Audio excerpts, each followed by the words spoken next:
on talking a little bit about some of the things that you guys like to do, like to eat, drink, what experiences you like.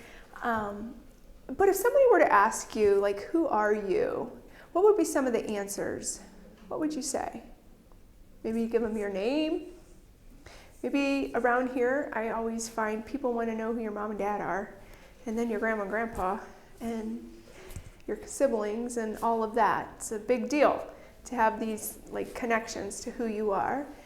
And so sometimes it starts to become our identity of who we are is a lot more about who we're related to or our job, what we do. I'm a student, or I'm, a stay-at-home mom, or for me, I'm a therapist. But I think sometimes we can get tangled up in that a bit and we forget who God says we are. And that's what I want to talk about a little bit this next couple of minutes. And just about, I told you last time when we ended that we'll walk through like how to identify what a lie is and how to let go of that. And so we'll probably do that a little bit further on in this session.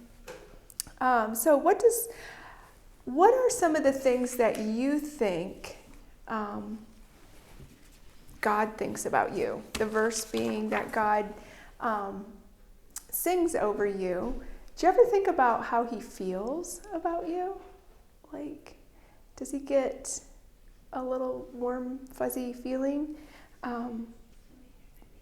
It's not that God simply likes you like you like chocolate-covered strawberries or playing volleyball or detailing cars. That's not God's feeling of like towards you. It's a lot more like a love that it doesn't change no matter how you do anything. So your performance doesn't make a difference on how much God loves you.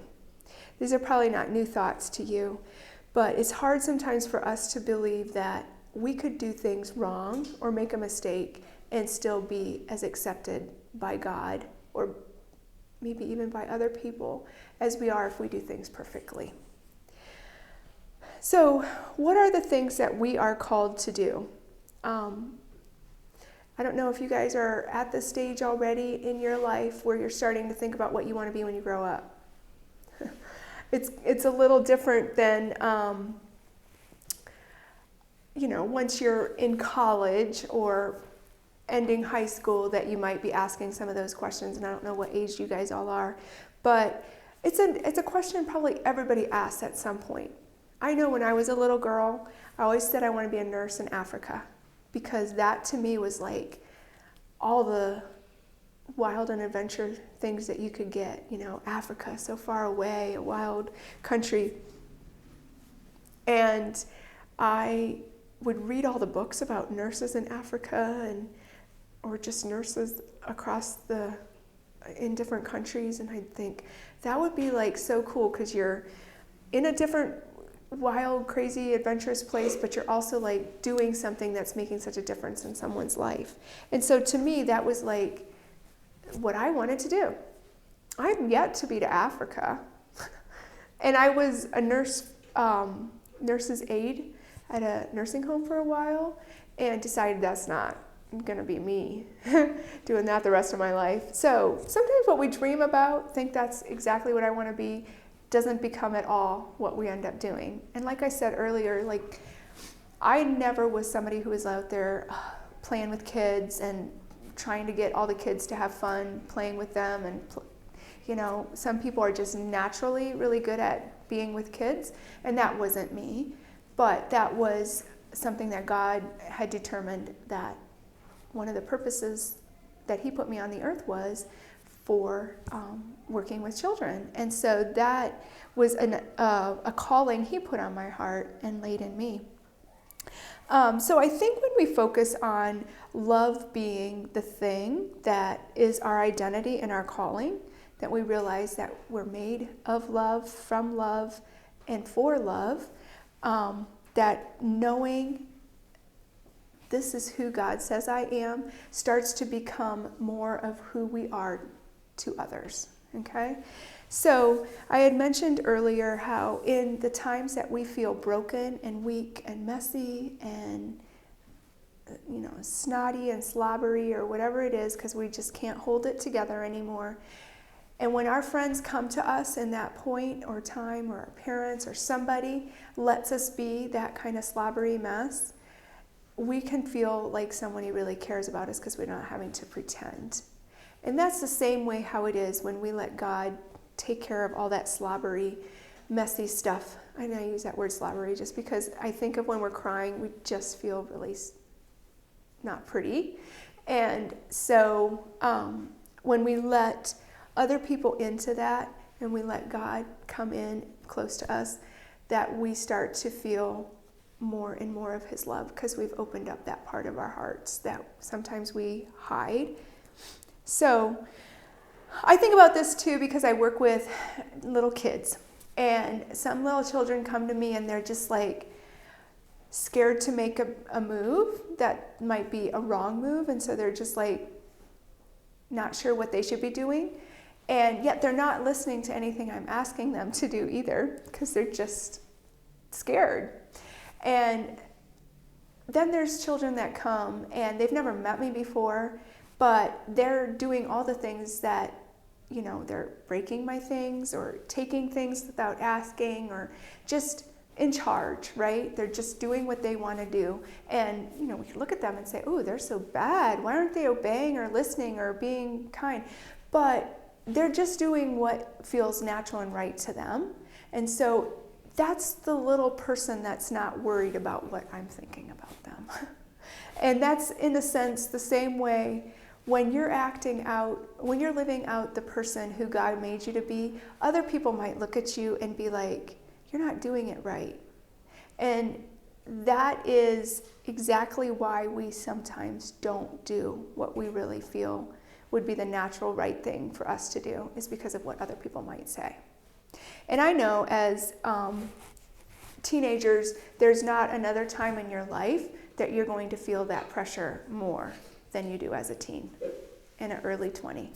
It is the place of development that you're at in your body and brain, that what other people think of you, especially people your own age, matters so very much to you. And that's not wrong. That's the way you were developed, okay? But when we let those other people's ideas and thoughts about us define who we are, that's when we get stuck in that place of pretending to be something we're not. Okay. So I said that, like, when I was your age, a lot of what I wanted to do or be was, going to work in Africa and be a nurse. And that's not at all what it ended up becoming. But what I realized in letting, I mentioned my friend earlier that was daring and all of that. And she became this person to me who was always challenging me to, study the Bible, to journal and pray and trust, like having this faith that God was planning something that was much bigger than myself. Like, she became that kind of sidekick friend to me that I don't know where my life would be if I wouldn't have had that. And so I know how valuable that is to teenagers and to young people, is to have somebody who's challenging you in the way of living right. Because once you get to be my age, there's a saying that says that hindsight is 20/20. So when you look, like, in your rear view mirror, like if you're driving your car and you look in the rear view mirror, you can see where you've come. You can't see where to go by looking in the mirror, but looking in the mirror of your life can give you so much direction to know that where you're at is where God has brought you. And so that is the blessing that I feel I've been given over and over again because of starting at such a young age. When I was like 14, 15 years old, that I started caring a lot about who God says I am. And when I was a senior in high school, one of my teachers made it a big deal that we know our identity is in God, and who He says you are is where your significance lies, not in what other people think about you. So when we start to think about our calling, or the thing that God, the purpose that He put us here on this earth, is unique to you, it starts to get kind of exciting when you realize that I actually have a purpose, and that's why I am walking on the earth right now. That's why I'm in the place I'm in. That's why I'm around the people I'm around, is for me to be a person created in God's image to offer something to these people I'm with.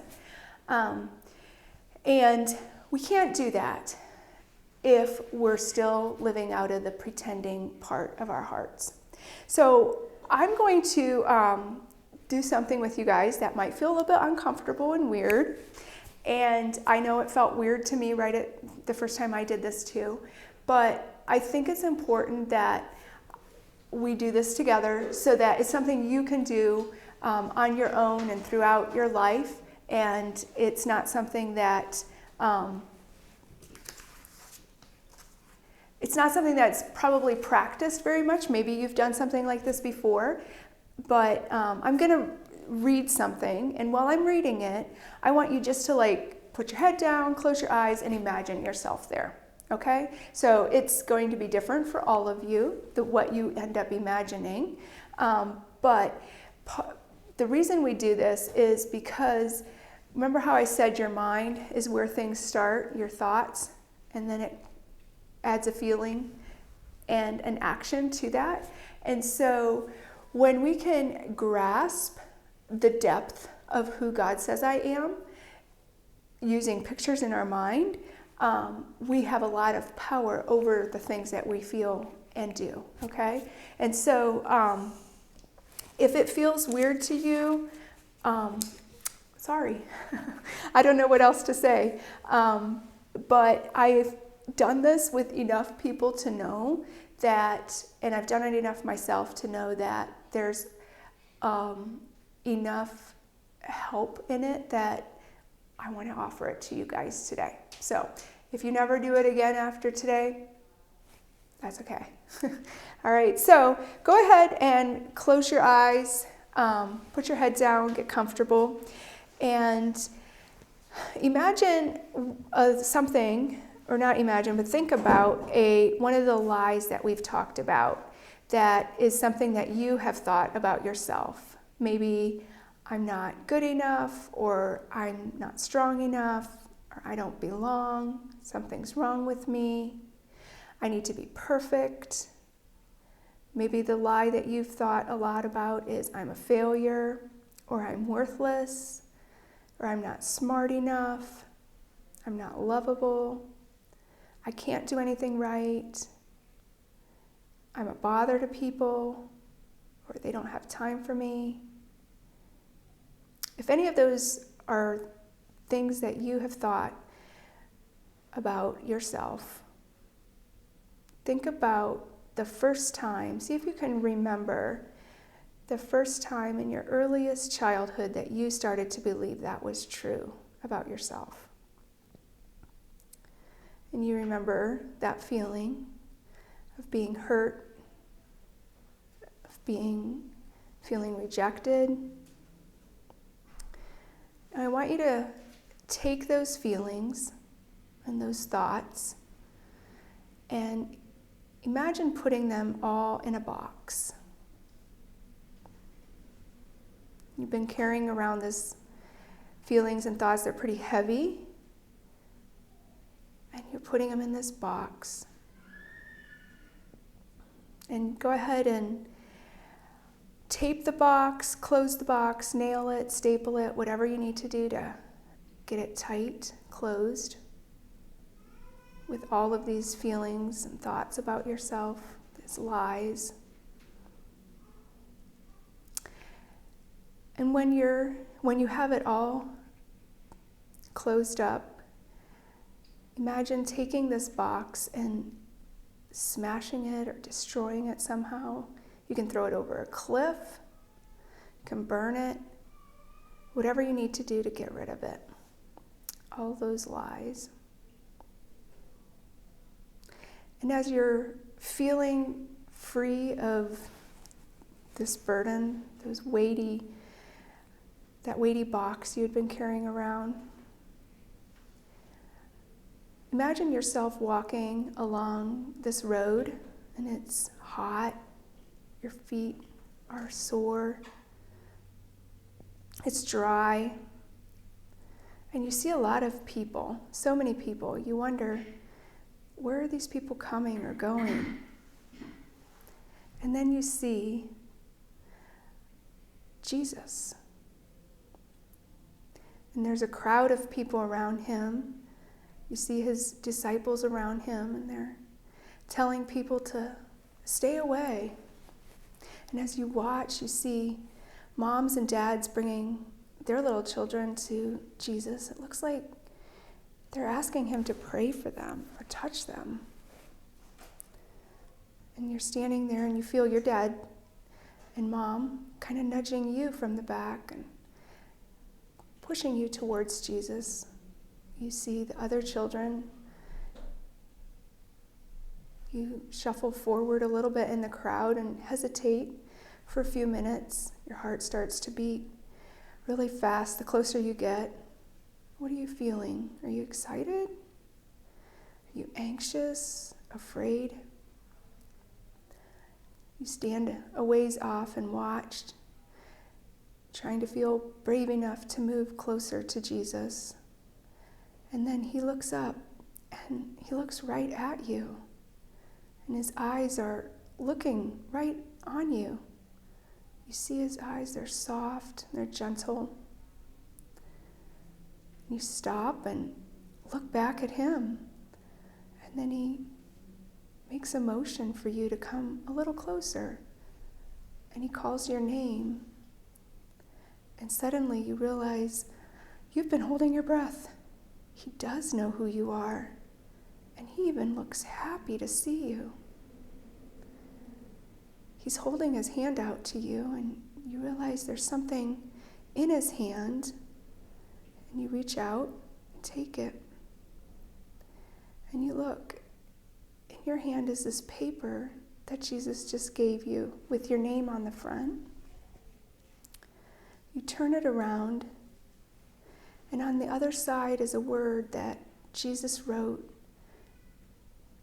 that is true about who you are.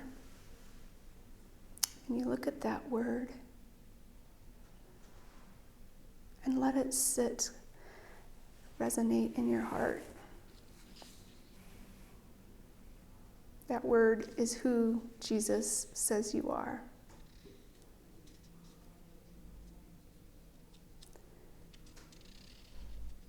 When you're ready, you can open your eyes.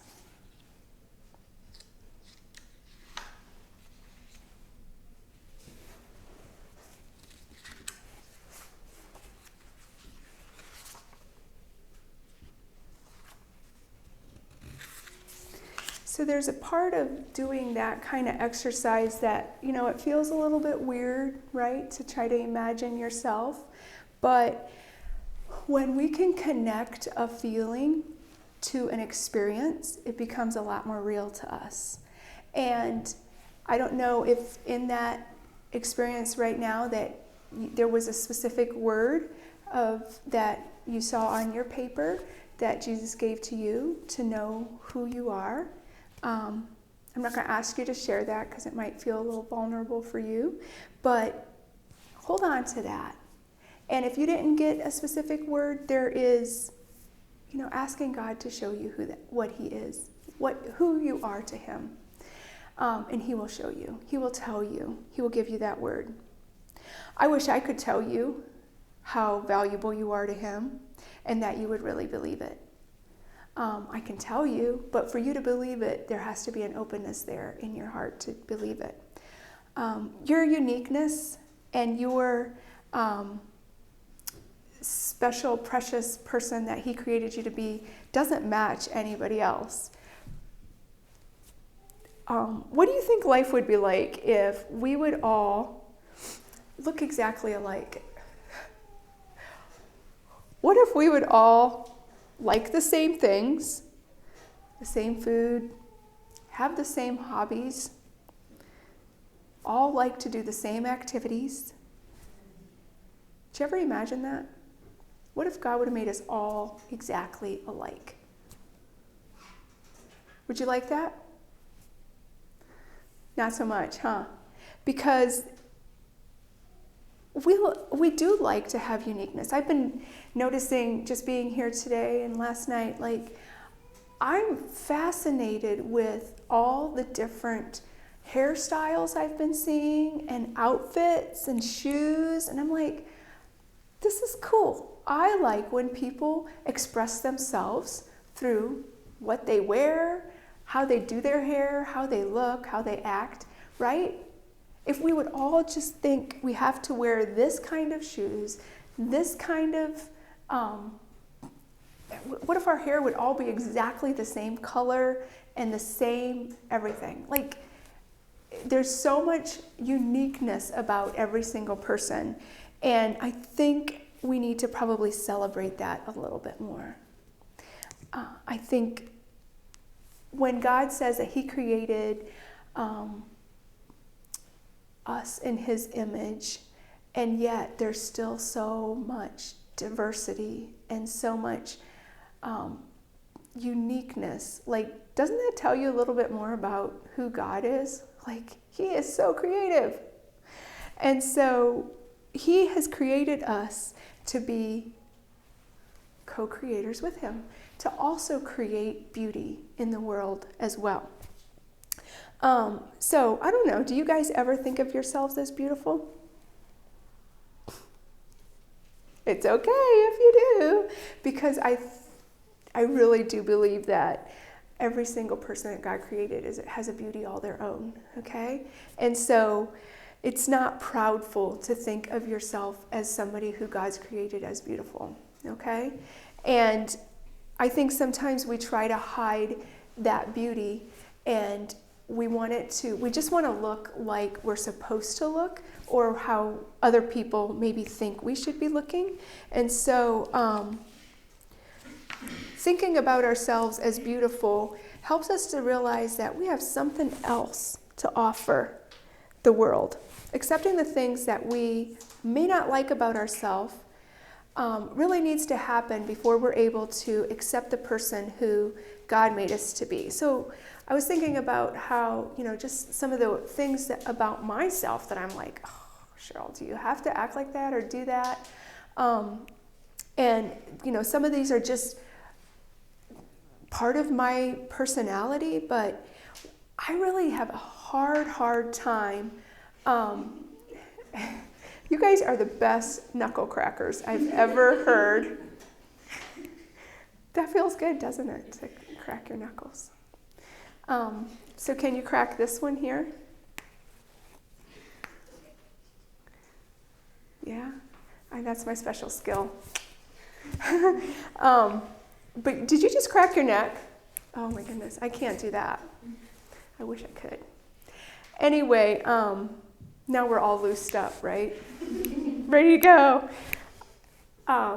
One of the things I cannot do is pronounce words very well. Like, I stumble over my words, and this could be something that I can be very embarrassed about, because I've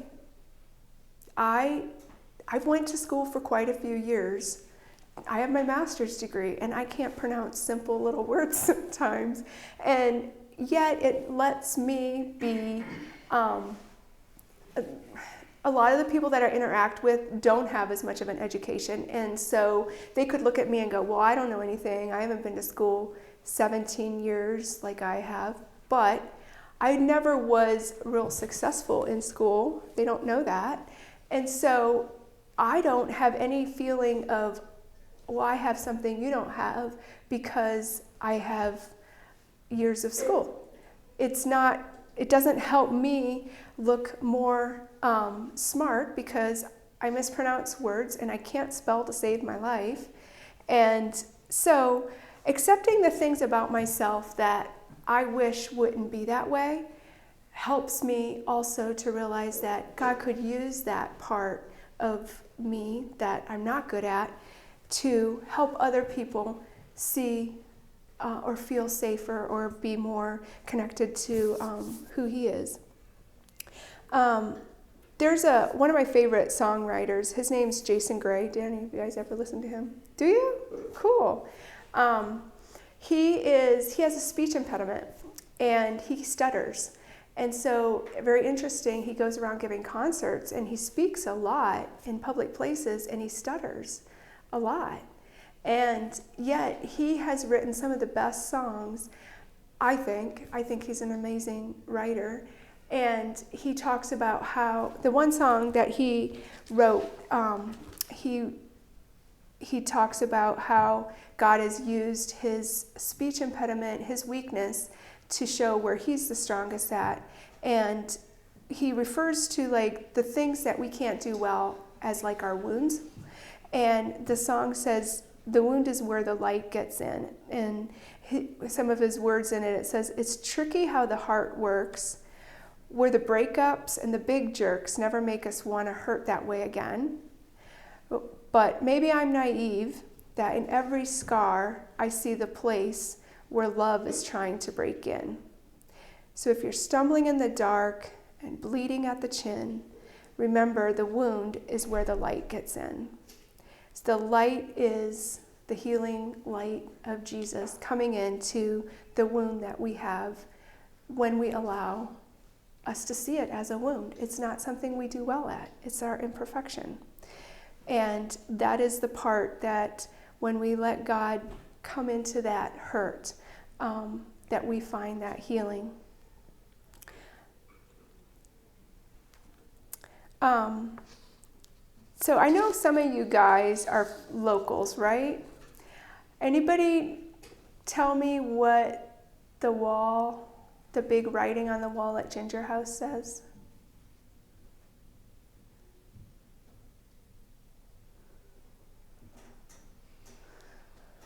Thinking. Do you know what I'm talking about? Okay. I like it because it is also a book that I use a lot with kids. It says, the world needs who you were made to be. Do you remember that? Is that what you're thinking about? Yeah. There's several different, I think, things written on the wall, but I loved it that they put it there at Ginger House because now I see it more often if I go there. But what do you think that means? The world needs who you were made to be. Nobody else has to offer what you have to offer to the world.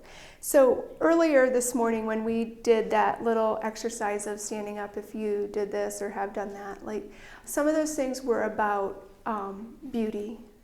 When you think about beauty, beauty takes time, all right?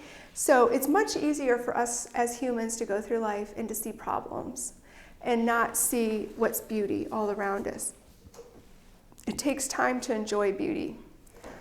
If you think about something that recently caught your eye, what did you do when you saw it? Did you just keep walking past? Turn around and look at it? Maybe pick it up? There's some really pretty things here at the vendors out there for sale, like handcrafted items. There's one girl who does watercolor art. Just a lot of beautiful things, even the candles, picking those candles up and smelling them. Like those are all, we're drawn to that because it's beautiful. It connects to our heart. When we stop and savor, relax and enjoy it, if you think about a meal that somebody made for you and they lit the candles and there's soft music playing and you know it's all of your favorite food. Do you feel like standing up and like over the sink, putting the food down your face? Probably not. I mean, I will confess I have eaten like that before. But when it's a meal and there's your favorite people there, you want to sit down and savor it and enjoy it. You don't want it to go ever end. Is it Angie or Annie has been savoring her tea this whole time I'm talking. Like she loves it, right? It's good. There's something, all those flavors mixed together created just that beautiful taste. So all of the things that we come in contact with that are beautiful can draw us in and make us want to enjoy them. And so thinking about you guys, what do you have to offer that is beautiful to the whole world? And that might seem like a really big thing, but the girl who, made that drink, she's offering that, right? She's just a young girl who started mixing different flavors together, and eventually she got some really good flavors, right? And one of the ways that she knows it's good is because all the people that get it. So when we offer something, when we make something and people say, good job, or I like that, you made me think about this when I was drinking that drink or smelling that candle or looking at this art, it opened up something in you that made you feel excited and happy. Yeah, that's okay. So when that happens, when the door pops open, and that happens, just kidding.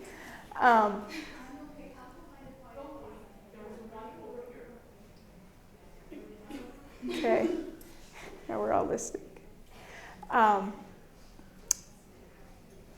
When other people love what we make or create, it helps us build our self-worth. The more teas that Chloe makes that people like, and the more she sells of them, the more she knows this is a flavor people like, this is something people enjoy, and she feels more and more confident about how she can make bubble tea. And so in the same way, the more that we offer, we have to first try, we might be kind of scary, but the more that we offer to give something that comes from our own heart, whether that's baking bread or cookies or making a gift or detailing a car, whatever it is that we offer people and we do it with our whole heart and it's accepted and appreciated, it helps us to feel more confident about who God created us to be. This is not talking about performance, but it's talking about something that comes from your heart, and that's building your self-worth. So I think about that, and when we want to get to know God, we have to first experience Him. Like knowing God, loving God is part of the experience of spending time with Him and being able to spend time saturating up the beauty that He's given to us to enjoy. And sometimes that's in other people. Sometimes it's a gift that someone gives to us. But one of the best ways to enjoy God's beauty, obviously, is spending time with Him. And if you like the outdoors, there you go. There's all the beauty you need, right? I was going to end with just this little story about an experience I had with a friend, because when we want to talk about knowing and being fully healed in who God says we are, my understanding of the word know in the Bible is also talking about experiencing. So to know God's love, we have to spend time with Him. And so I had a friend who she likes kayaking. A couple years ago, I spent money on a kayak, which, $250 is the best $250 in my life, because there's nothing that I enjoy more than just sitting in the water on, this little pink kayak, right? So it is, a big boat's nice too, but something about sitting in the water, I don't know if any of you guys have ever kayaked.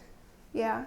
Okay. So you know what I'm talking about. Like, you're a lot more closer to experiencing the water. When you're in a kayak, you can put your feet in it, your hands in it, even when you're sitting in the boat. So a couple of years, when was last summer? 2 summers ago, something like that.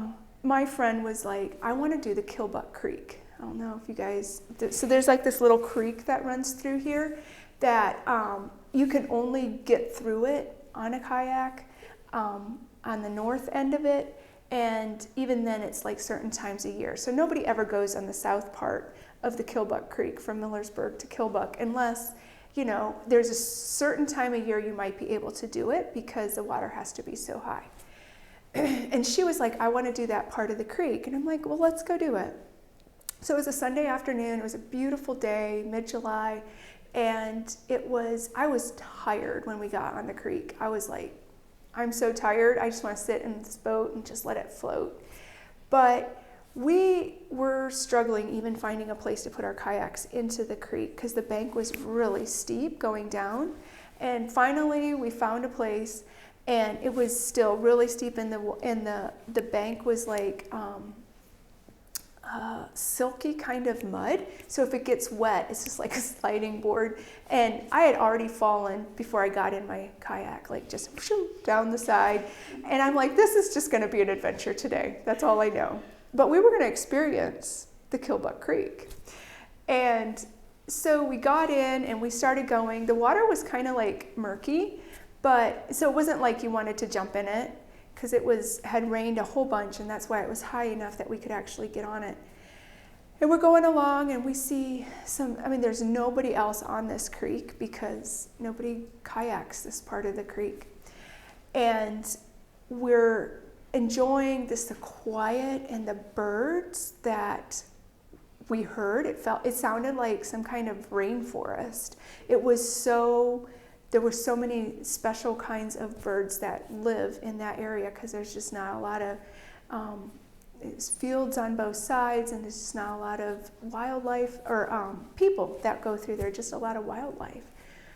One time we looked up and there was this buck standing on the bank, and it was in full velvet. It was just stood there and watched us because we were in his territory, and it was just like this experience of the creek that we wouldn't have had had we been walking along or driving on the bridge overlooking the creek. Like, being in the creek gave us these experiences. As we're paddling along, one time these trees were all hanging down, and we're like not sure we were going to be able to get through it, but the leaves hanging down, and we kind of pulled ourselves through. And she ended up going through a place that was covered in spider webs. So she got like totally webbed up, but she was experiencing the Killbuck Creek. Got some little trials along the way. We had to navigate through these little areas where trees had fallen down and could barely get our kayaks through it. And then we got to one place that there were logs kind of just stacked up that had broken down and weren't going through.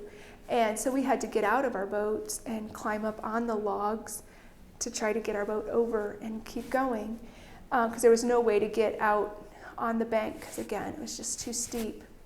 And we were tired, but we were enjoying this adventure, experiencing the Killbuck Creek. And that time we got out, we're on these logs sitting there, and then the logs broke. And poof, we went down into the water, and somehow, it was deep. We couldn't even touch the bottom, but we fought our way out, got up back into our boats, and could keep going.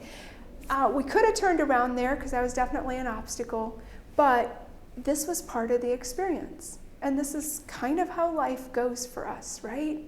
We can get the spider webs and be like, I can't handle this anymore, or we can keep going and keep experiencing the adventure of life and the love that Jesus has for us when we see the buck in full velvet, and then here comes an eagle soaring right down through the creek bed, and we just like right behind it, and then it would sit in a branch, and we'd come up on it again, and it would come down and keep going.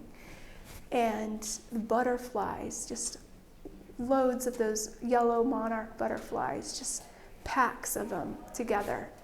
So the experience of the creek ended up being the good and the hard together. Then it was time to get out because we saw, oh, that's our car parked over there. We need to figure out how to get out of this bank, which was still, again, straight up. And I really don't know how we got out to this day. We flipped over in our kayaks, and we had to pull our boat up the bank at the same time. And she ended up getting out at a different place than I did. And then there were briars everywhere to get to our car. which gave us all those stinging nettles and then poison ivy the whole next week. But every time we get together and talk about kayaking, we tell that story. Yeah, there was a lot of hard that went through it, but we experienced it. Also, it was joy because of experiencing the hard and also the fun and adventure of what you get to see when you're able to go into the hard. I tell that story to you today because I want you to remember how you need to allow the suffering, allow the hardships to help you determine that this is worth the experience of it because of the closeness that you get to the good of life when you let the hard come into.